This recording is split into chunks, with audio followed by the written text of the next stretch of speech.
தெரியும் யாழினி. நான் நினைவு இல்லாம நடிச்சப்பவே நீங்க என்னென்னலாம் பண்ணீங்கன்னு எனக்கு தெரியாம இல்ல. மன்னிச்சிருங்க மாமா. விடுமா. என்ன இருந்தாலும் உன் அம்மா மணிகண்டனையும் சரவணனையும் சின்ன வயசுல இருந்து பாத்துக்கிட்டா. வல்லவ மாதிரி அருமையான பிள்ளைய பெற்றிருக்கா. எனக்கு யாரு மேலயும் கோவம் இல்லம்மா. நடந்ததெல்லாம் நீங்களும் மறந்துருங்க.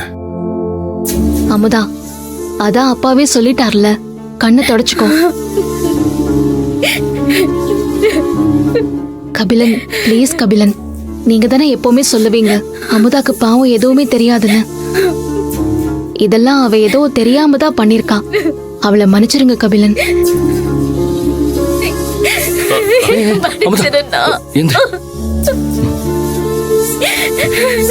தப்பு என் பேர்ல இந்த அமுதா. உன்னை எப்படியாவது படிக்க அனுப்பி இருக்கணும். மணிகண்டனை கல்யாணம் பண்ண கோபம் இருந்திருந்தாலும் என் தங்கச்சி மனசளவுல எப்படி இருக்கான்னு யோசிச்சு பார்த்திருக்கணும். இனிமே இந்த மாதிரிலாம் பண்ண மாட்டேன்னு அண்ணனுக்கு சத்தியம் பண்ணி கொடு. அண்ணா, அம்மா ஸ்தானத்துலதான் எப்பவுமே நீ இருந்திருக்க. இப்ப அண்ணியும் இருக்காங்க.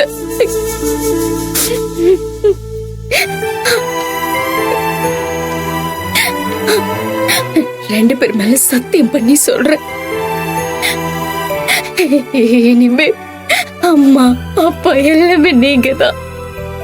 உங்களுக்கு எதிராக வர எதையுமே யோசிக்க மாட்டேன். இந்த குடும்பத்தோட அமைதிதான் இனிமே என்னோட லட்சியம்.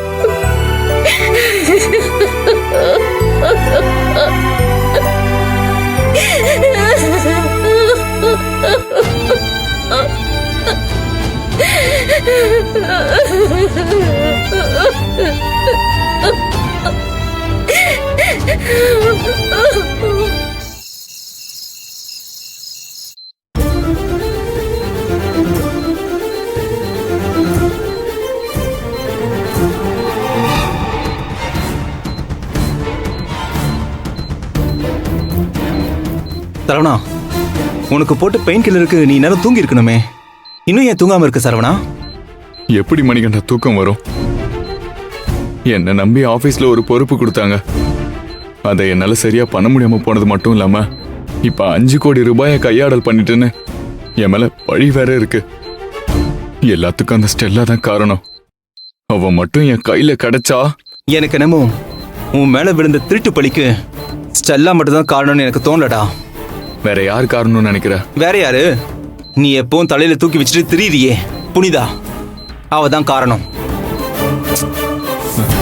ஏண்டா, என் ஆபீஸ்ல நடந்த பிரச்சனைக்கும் அக்காவுக்கும் என்னடா சம்பந்தம்? உனக்கு அக்கா மேல கோபம் இருக்கலாம். அதுக்காக யார் என்ன பண்ணாலும் அதுக்கும் புனிதா அக்கா தான் காரணம்னு சொல்லுவியா? ஏண்டா, யார் என்ன பண்ணாலும் அதுக்கு புனிதா தான் காரணம்னு சொல்ல எனக்கு என்ன கிறுக்காடா பிடிச்சிருக்கு? நமக்கு அவ்வளவு பெரிய கம்பெனி இருக்கு, நம்மளை நம்பி 400 குடும்பம் வேலை பார்க்குது. அதை விட்டுட்டு நீ இங்க வேலை பார்க்க வந்ததுனால தானே இப்போ உனக்கு இந்த நிலைமையே வந்திருக்கு. நீ நம்ம கம்பெனி விட்டு போறதுக்கு காரணம் யாரடா? தனியா பிசினஸ் பண்ண போறேன்னு கிளம்பி வந்தது நான் தான். சோ இந்த விஷயத்துல அக்காவை குறை சொல்ல முடியாது. டேய், நீ இவ்வளவு நல்லவனா இருக்கிறதுனால தான் அவன் நமக்கு சேர வேண்டிய எல்லாத்தையும் சுருட்டிக்கிட்டு இருக்காடா. பொம்பளை புள்ளைய பெத்து வச்சிருக்க. ஸ்டெல்லா கிட்ட கோட்டை விட்ட மாதிரி இந்த புனிதா கிட்ட கோட்டை விட்டுறாதுன்னு சொல்ல வரேன். மணிகண்டா, அக்கா மேல சொத்து விஷயத்துல எனக்கு வருத்தம் இருக்கு. ஆனா ஒரு நாள் கூட அக்கா மேல கோபம் வந்ததே இல்ல. ஆமாண்டா, நீ இப்படி சொல்லிட்டே இரு, அவ அழகா காய் நகர்த்திட்டு போயிட்டே இருப்பா. இன்னைக்கு கூட வீட்டுல என்ன நடந்துச்சுன்னு தெரியுமா? அப்பா உன்னையும் என்ன நம்ப முடியாதுன்னு இந்த சொத்து எல்லாத்தையும் புனிதா பேர்ல எழுதி வைக்க போறாராம். இனி எதுவா இருந்தாலும் நம்ம அவகிட்ட கேட்டுதான் நடந்துக்கணுமா? ஏ, என்னடா சொல்ற? என்ன சொல்றேன்? நீ, உன் பொண்ணு, அண்ணி 3 பேரும் சேர்ந்து நடுரோட்டம் வந்து நிக்க போறீங்க. உன் கூட சேர்ந்து நானும் அமுதாவும் வந்து நிக்க போறோம், அவ்வளவுதான். அதுக்கான வேலையை தான் அந்த மேடம் பார்த்து வச்சிருக்காங்க.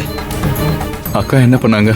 உனக்கு பணம் ரெடி பண்றேன்னு சொன்னவ அவகிட்ட இருக்கிற நகையெல்லாம் விற்க வேண்டியது தானே. அதை விட்டுட்டு நம்ம கம்பெனி லீஸுக்கு விட்டு பணத்தை வாங்க போறலாம். லீஸுக்கு விட போறாங்களா? இதே ஷாக் தான் எனக்கும் இருந்துச்சு. கம்பெனியை லீஸுக்கு விட்டுட்டா அப்ப வருமானத்துக்கு நாம என்ன பண்ணுவோம்? கொஞ்சமாச்சு யோசிச்சாலன்னு பாத்தியா?